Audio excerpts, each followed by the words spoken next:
Hello, my name is Giorgio Biancorosso.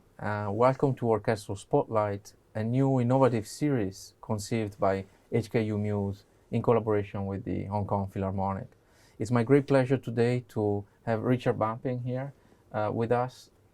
Richard, thank you for being with us today, and also thank you for agreeing to do a new series with us.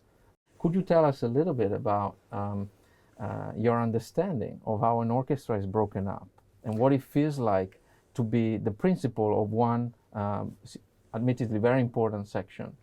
Yes, certainly. It's I mean, every single person in the orchestra has a specific role to play. But when it comes to a big string section like a cello section, there are 10 of us, and we have to really sound like one voice.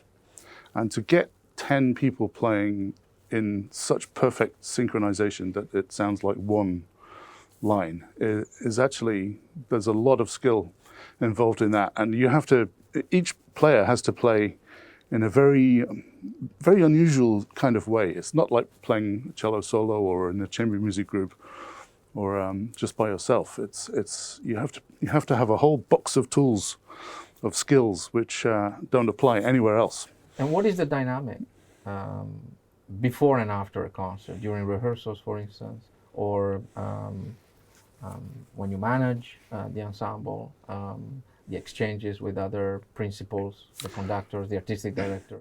Well, before any first rehearsal, the music is distributed between the string principals, and the concertmaster usually puts in his bowing markings. So we go through the whole program, line by line, note by note, marking down the direction of the bow. That's really the most important sort of information that we can have, because if you have two people going opposite ways, there are going to be collisions, and it looks terrible as well, and it sounds terrible. So I have to craft the cello bowings to complement the violin bowings. So I take his music and I look at my music and I think of the right bowings that will go with his bowings. And then they have to be copied into all the other parts, and then there is also discussion from the other players in the section. Maybe the double basses hate something that I did, because their bows are a lot shorter than our bows. And so, there's this sort of discussion goes on a constant basis. Which brings me to the question of how the cello section relates to the string section as a whole. Could you say something about that?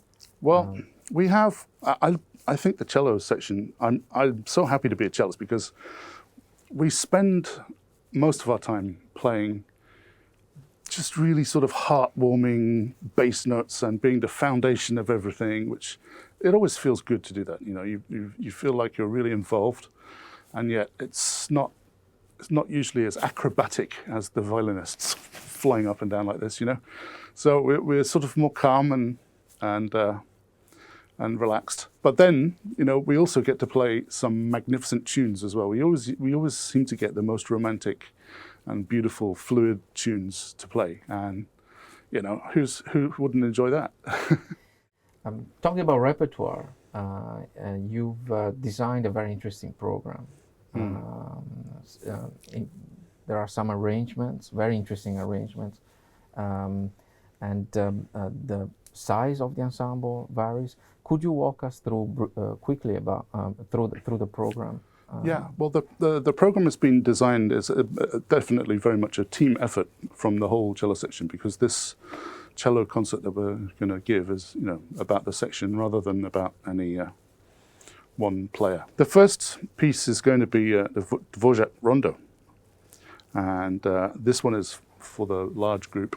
I think there'll be nine playing, and this piece actually, despite what I just said about it not being about one person, it is pretty much just one solo part and then accompanied by the rest of the section. It's actually a piece that I never learned when I was a child, because I always thought that it was a little bit of a sort of a facile tune. I didn't really understand it. I didn't have the understanding of the Czech angst, and I'd never been to Prague at that point, and I didn't really understand about Dvorak and these very interesting gypsy kind of rhythms and motifs. But of course now it's such a pleasure to try and learn something again in my old age. Now that I do understand those things. And are you playing this in a special arrangement? We found it online, and it's a really beautiful arrangement for 9 cellos, I think. Yeah. And I'm interested in this process of adapting sometimes very well-known music to a very special ensemble. What is your engagement with arrangements, and have you ever arranged music yourself? I have a little bit. I've arranged a little bit of music, and we may, in fact, perform one of the pieces that I have arranged previously. It's called Oblivion by Piazzolla. And I previously arranged it for a cello quartet with a double bass. But I think I might change that arrangement and try and, improve it. And of course, we won't have a double bass in this concert. We will just have cellos. So I think I may have to employ some of those cellos to sound like a double bass. Because we need that. It needs the bass. The cello is an extremely versatile instrument that has a huge range. I've seen there's a Wagner arrangement as well. Yes, this one is probably going to be the toughest to learn and perform. It's really, it's from Tristan and Isolde, for the prelude.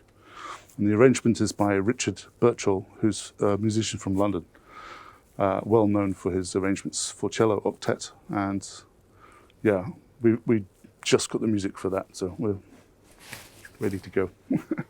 Also featured in the program is a new composition by a young Hong Kong new composer, Austin Leung, who's a second-year PhD student in composition here at HKU, working under the guidance of my colleague, Channing Yan. Mr. Leung's, I think, specialty is contrasts and working out a relationship between contrasting materials. So I think that's what he does very well. Well, this is good for cello because the cello is capable of the most extreme contrast. It's really the best. So it's a good fit, I think.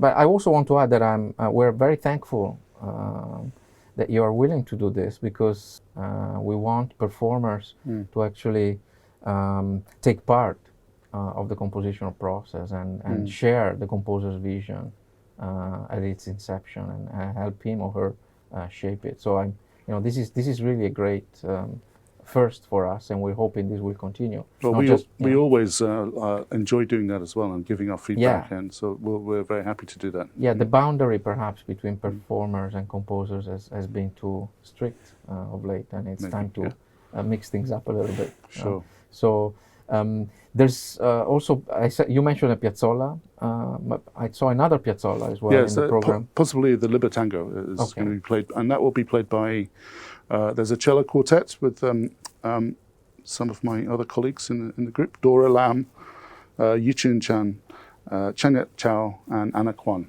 are in the cello quartet. Yeah, if you were to pitch this concert to an audience, what would you say is the most attractive thing about a cello concert is just a sound that you've never heard before.